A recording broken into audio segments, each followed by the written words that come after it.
quasiment 21h30 sur BFM TV. Si vous nous rejoignez, BFM TV mobilisé ce soir tout au long de la soirée pour savoir ce qui s'est passé vers 17h30 à Lyon. Donc cette explosion en plein centre-ville. Le dernier bilan nous parle de 13 blessés légers, dont un enfant, 11 personnes qui sont évacuées vers les hôpitaux. Il n'y a pas de pronostic vital engagé, fort heureusement. Alors vous voyez sur nos images en direct que le quartier est bouclé avec un important périmètre de sécurité.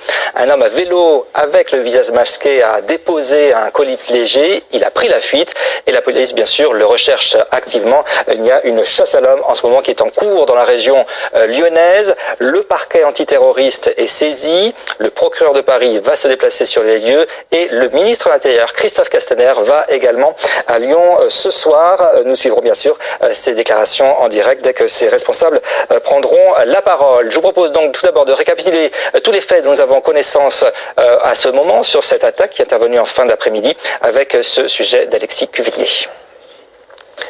Il est environ 17h30 rue Victor Hugo, dans l'hypercentre de Lyon. Un homme arrive à vélo sur cette artère piétonne, voisine de la célèbre place Bellecour. À hauteur d'une boulangerie de la chaîne Brioche Dorée, le cycliste dépose une valise.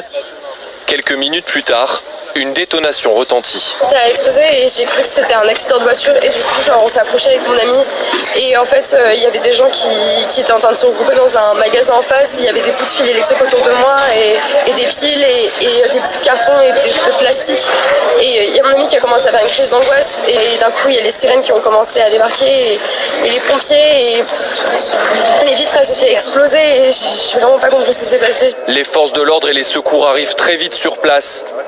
13 blessés légers sont à déplorer, dont un enfant. 11 d'entre eux ont été évacués vers des hôpitaux.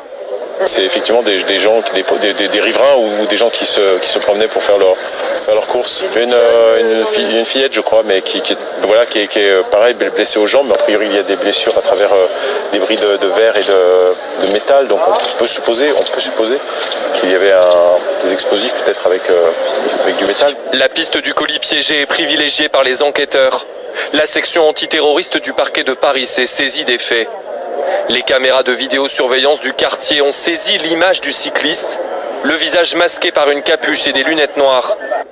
L'homme est évidemment activement recherché par les forces de l'ordre. Et nous retrouvons maintenant l'un de nos envoyés spéciaux, Gwenaël Van Restin, notre correspondant d'ailleurs à Lyon.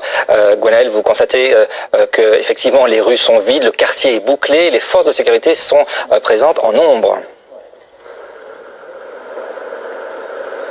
Oui, les rues qui entourent la rue Édouard Herriot où a eu lieu l'explosion vers 17h30 et ici dans le 2e arrondissement de Lyon ont été littéralement évacuées il y a une vingtaine de minutes maintenant. Il ne reste plus que des journalistes mais surtout des militaires de la mission Vigipirate qui sécurisent les lieux. Vous le voyez actuellement sur les images avec ce 4x4 de l'armée qui recule devant moi, mais également près de la rue Victor Hugo, beaucoup de policiers en nombre, cagoulés et armés qui sécurisent les lieux, qui font les premières constatations après cette explosion qui a eu lieu ici. Le quartier a donc littéralement été évacué. Toutes les personnes qui résident ici doivent montrer patte blanche avec leurs pièces d'identité pour intégrer leur logement. J'ai croisé plusieurs habitants tout à l'heure de ce quartier du 2e arrondissement de Lyon, situé entre la place Bellecour et la gare Perrache, attendre au pied de leur logement pour pouvoir réintégrer. Ils étaient sortis quand ils avaient entendu l'explosion pour constater un petit peu les dégâts et puis très rapidement les forces de l'ordre sont intervenues pour sécuriser les lieux, pour faire intervenir les secours. Il n'y a plus beaucoup d'ambulances, il n'y a plus beaucoup de camions de pompiers ici, seuls restent les véhicules de police qui sécurisent les alentours de cette rue Victor Hugo où a eu lieu l'explosion. Il y a beaucoup de mouvements de forces de l'ordre autour de nous. On parlait également de fausses alertes, c'est ce qui m'a été communiqué pour d'autres explosions qui auraient eu lieu dans d'autres quartiers de Lyon. Ce n'est pas le cas, ce sont des fausses alertes.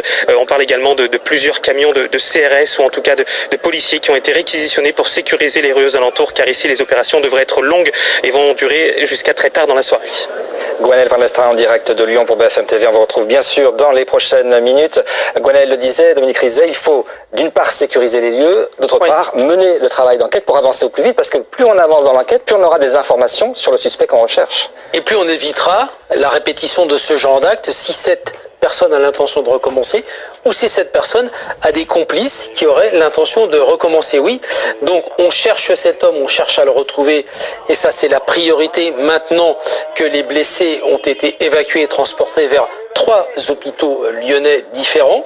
Et puis on va faire maintenant de la vidéosurveillance, vidéoprotection pour essayer de retrouver son itinéraire, pour voir si quelqu'un surveillait alentour, si quelqu'un